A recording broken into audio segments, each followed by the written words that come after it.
Sometimes called the Warren Buffett of institutional investing, David Swensen is the best known investor you've probably never heard of. In an interview with Tony Robbins, Swensen exposes not only how the financial industry is screwing you, but also how you're screwing yourself. And if you're unaware of these roadblocks, you will never be rich. First off, you might be wondering, who the heck is David Swensen? Swensen was Yale's chief investment officer. During his time there, he grew its endowment from $1.3 billion to over $42 billion. An endowment is basically a university's version of your investing account/portfolio. He also developed the endowment model, aka Yale model, which is a long-term investing strategy that favors illiquid assets, for example, private equity and hedge funds, over liquid assets like bonds, because illiquid assets tend to give higher returns. You spread your investments out across different countries, sectors, and asset types. For the average investor, since most of us don't have access to alternative investments, this will mean more stocks and less bonds, especially if you're young. Stocks are riskier than bonds, but will crush bonds over the long term. People usually invest in stocks through mutual funds or exchange-traded funds, ETFs. However, there are hidden dangers with these. You know those warning labels that you see on plastic bags? Choking hazard, keep away from children? Yeah, we need one of those for these funds as well. Swensen says the companies that sell these funds have a clear conflict of interest. On one hand, they have to maximize their company's profits, but on the other hand, they have to produce the best return for the investor. For the companies to make more, they have to charge you higher fees.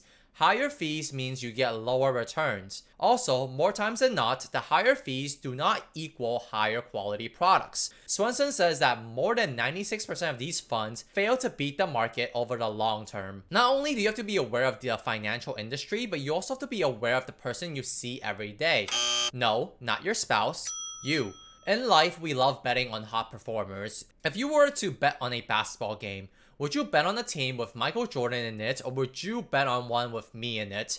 My mom would probably choose me, but that's just because she's a supportive mom. But for most people, they would choose Jordan. In the financial world, this tendency of choosing top performers based on past performance could be the thing that kills you. What does this look like? The fund industry uses a Morningstar rating, which tells you which funds have performed well. Many people mistakenly believe that these same funds will continue to perform well in the future. They buy these expensive, high-performing stars and sell the cheaper, lower-performing ones. So they end up buying high and selling low. That's a bad way to make money. Swensen said that the factors that randomly cause a fund to perform well are just as likely to reverse themselves and cause the fund to perform poorly. This is known as reversion to the mean. If you enjoyed this video and you're finding it helpful so far, make sure to hit that like button down below. Now that you know what to watch out for, what should you do? He suggests buying and holding low-fee, passively managed index funds to own the entire market.